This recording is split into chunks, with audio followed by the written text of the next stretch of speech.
You're listening to The Potentializer, the show where small apartment investors learn how to grow wealth faster, with less effort, more credibility, and real impact. Hosted by best-selling author and platform builder Lance Edwards, this podcast is your inside track to smarter models, collaborative deals, and overlooked opportunities that create true freedom. Whether you're just getting started or ready to scale with partners, platforms, and purpose, this is your launch pad. Hi, this is Lance Edwards, and welcome to this edition of the Potentializer podcast. We're always talking about potentializing real estate, potentializing ourselves, just getting the true potential out of everything we're doing. I'm very excited to welcome a special guest today, Ms. Shelly Schilson, who I've known for a number of years and working together, and she'll be telling the story of her journey in real estate, both in single family and in multifamily. Shelly, welcome to the Potentializer podcast. Thank you for having me, Lance. I'm excited. And well, I'm excited because I know your story. I'm excited to hear you tell it to our listeners and our viewers.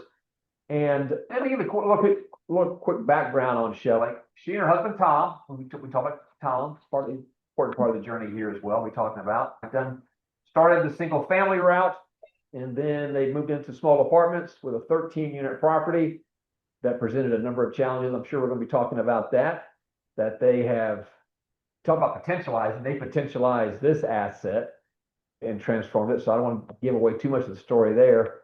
It's been a journey, just like it always is. Of course, mindset has played a big part for Shelly, and it does for everybody. That's what we'll be talking to her today. For anybody looking to get started in real estate, look at anybody that's in the middle of your real estate journey, what she's going to share here is really the whole truth of the process. Shelly, let's get going. I want to start. There was a defining moment. Take us back. What was a moment that changed everything for you, at least the way you were looking at your life and certainly the financial life? What changed for you?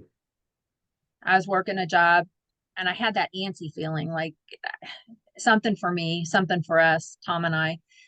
So we stepped out and bought a business. At the same time, Tom started a new job. We were doing that simultaneously. The real turning point was when he was diagnosed with cancer. Right after surgery from the cancer, he lost his job, corporate changeover.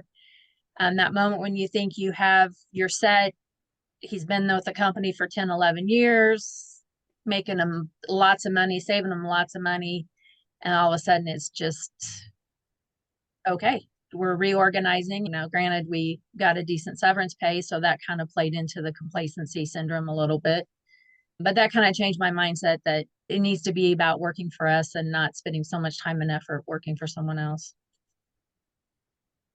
Talk about a 1-2 punch, but cancer diagnosis and then you lose your job. What were your thoughts at the time? Do you recall what you were thinking when you had this 1-2 combo directed to you with regards to your family and your finances? I think we were just in survival mode.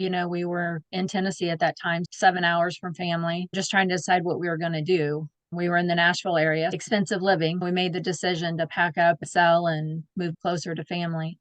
But on top of that, him having that cancer diagnosis, him looking for a job, it just didn't happen because of the C word. People didn't want to hire him. He's got all the credentials. He's been a general manager, he's been a VP of operations, but he just couldn't land anything because of that word.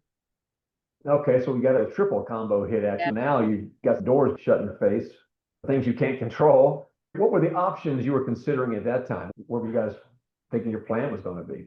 We were just trying to figure out what we do, but we knew if we went back to Iowa, we had an apartment above our commercial building that our business was in.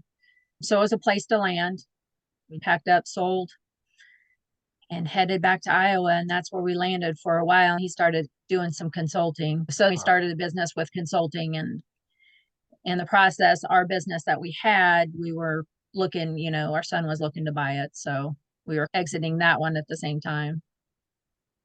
Well, let's talk about that, because I know you've run a successful family business for 16 years.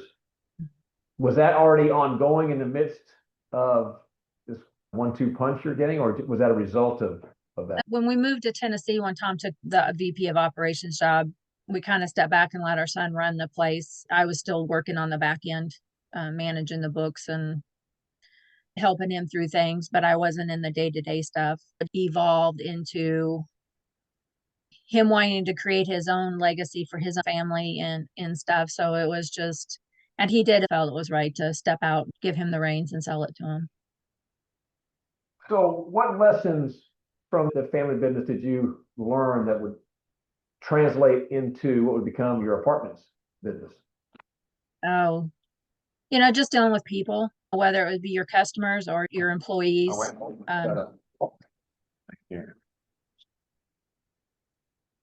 What lessons from that family business translated to apartment? It was actually learning to deal and All right, Shelly, you ran the successful family business for 16 years. What lessons from that family business world translated into apartments, which we ultimately would get into? just learning to deal with people. We had employees, we had customers, and learning that not everything goes the way it's supposed to go. Learning to deal with problems and create solutions for those problems. It was a retail business. So when our customers didn't get the product they wanted, what did we have to do to get them their product? It was an awards business. It could be a major car show, a speech competition, or whatever, but they counted on those awards being there for that final day. And if it was up to us to make sure they get there on delivery or just the whole system, we had to figure something out and get them what they needed. So you had to make it happen. Had to make it happen.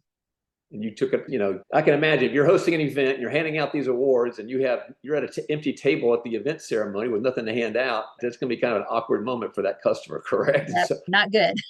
So, all right. So you had to step up in a lot of situations. I had to wear many hats, did the books, just learned to grind through everything.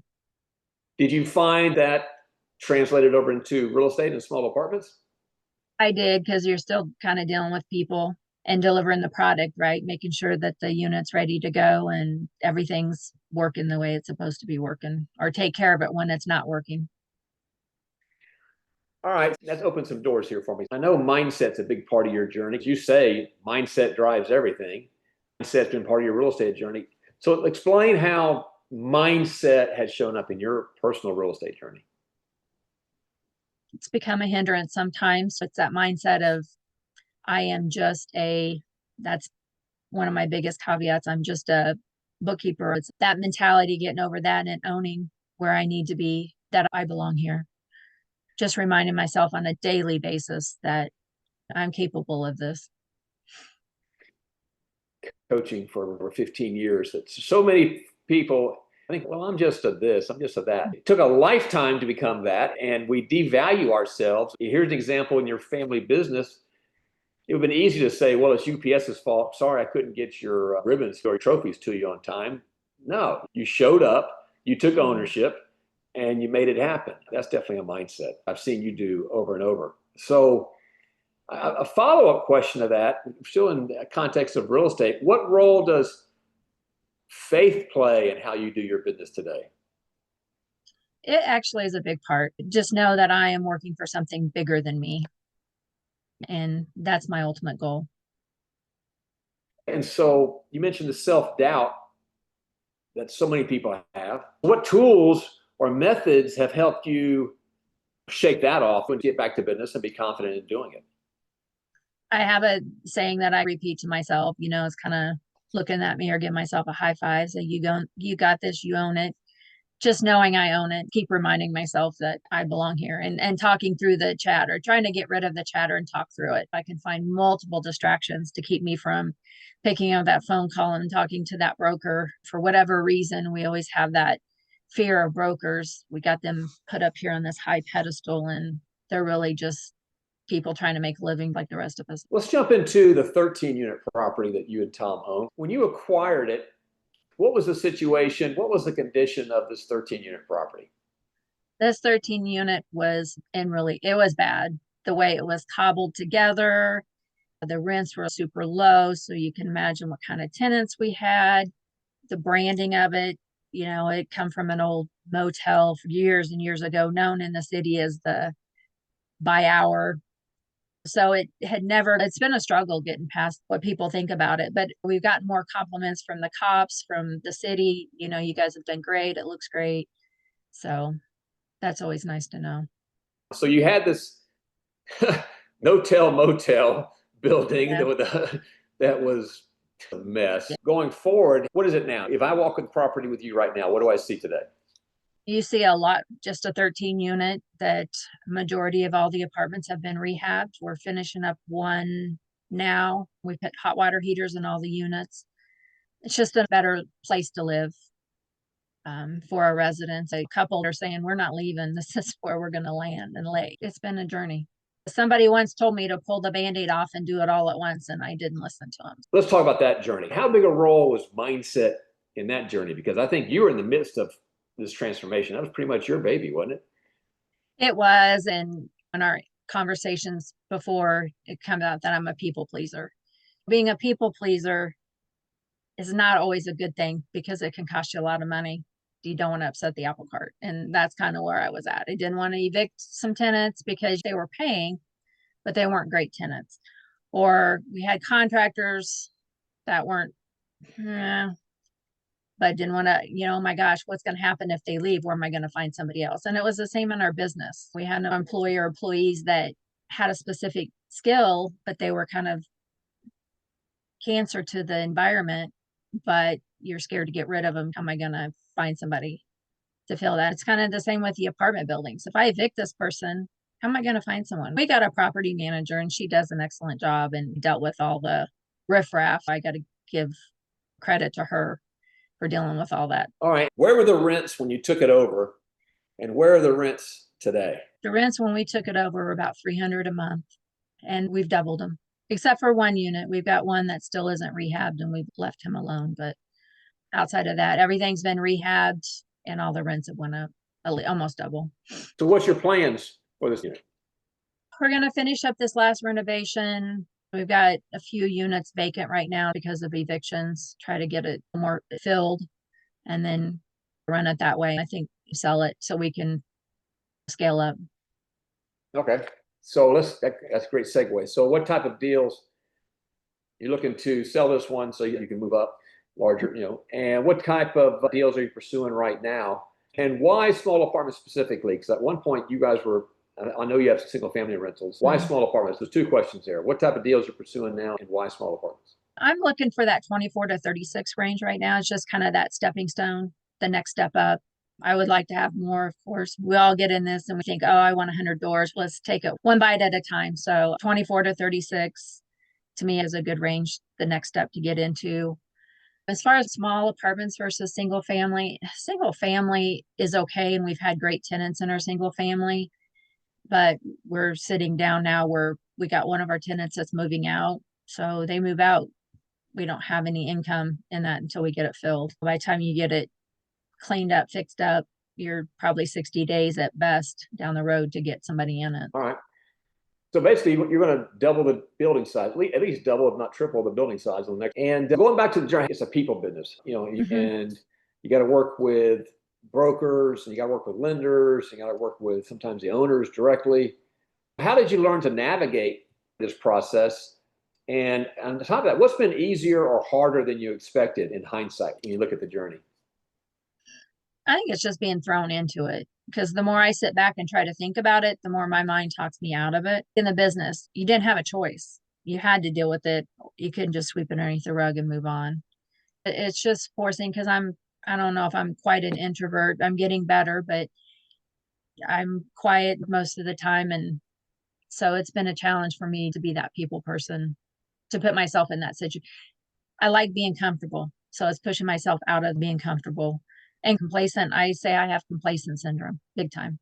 Those have been challenges. It's just pushing through, putting myself in the situation where I have to do it and just do it. What's the worst thing that's going to happen to me? Pick up a phone and somebody doesn't answer. Somebody says no. Is that negativity or that rejection? I guess we always have a fear of rejection or screwing up, saying the wrong thing.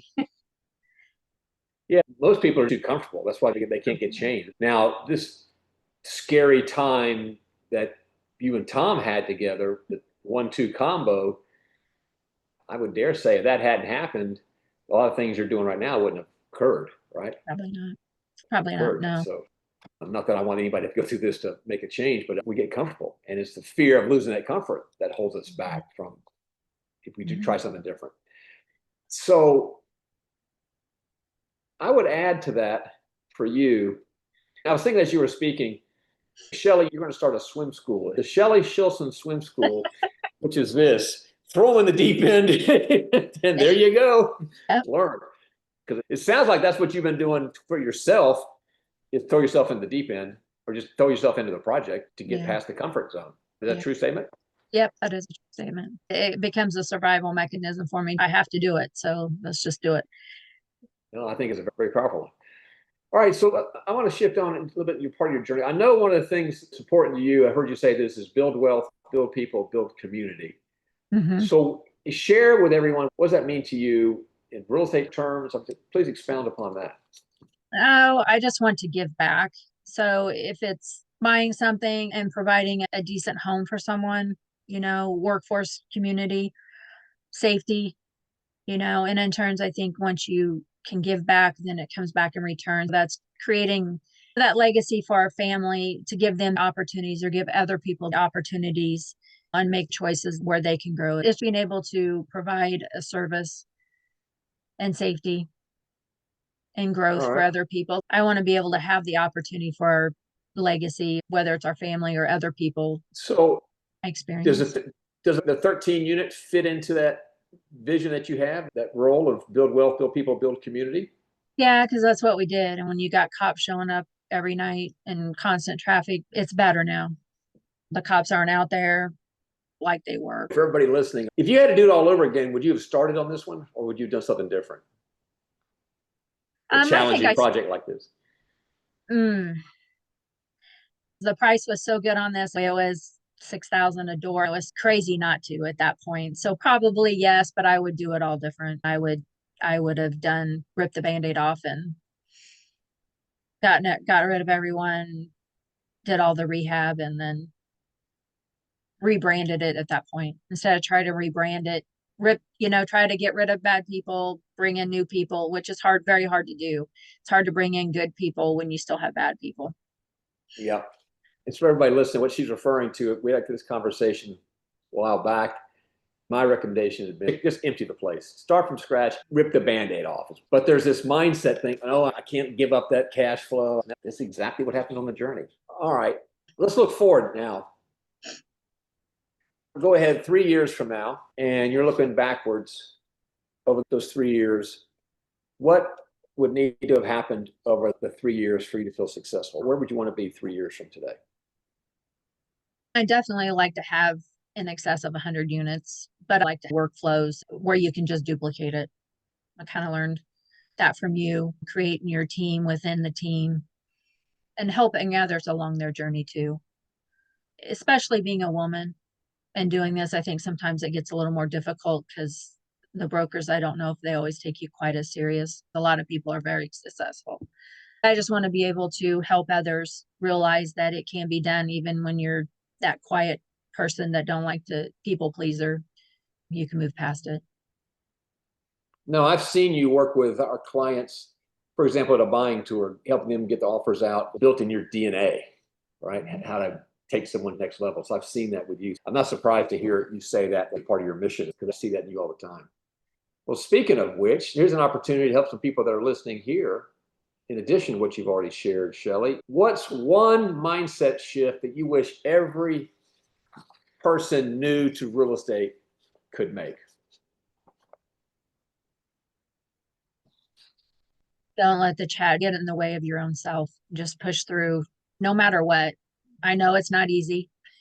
It's a constant battle. I mean, it's not one that's going to go away and stay away. It's always going to come back. You may think you have a grip on it, but it will find its way, especially when you've got problems or the broker's not calling you back, or you think you got a great deal and it's not, or a broker kind of screws you over a little bit, I guess, per se. Those are mindsets are easy to let that negative stuff come in, and you just got to fight through it and keep pushing. It's not quite like the infomercials. They used to sell the get rich in real estate programs at midnight. You sit in your underwear at the kitchen table, put your home study course under your pillow, and the money just comes flowing in. You're saying it hasn't quite been like that? There's been a challenge or two along the way? It's not easy. It's work. It really is work. Once you get there, I don't want to say it's going to become easier, but pushing through it and getting through the motions helps. It's not always easy. There really isn't. So I'll ask you to finish this sentence for me. I want my legacy to be blank.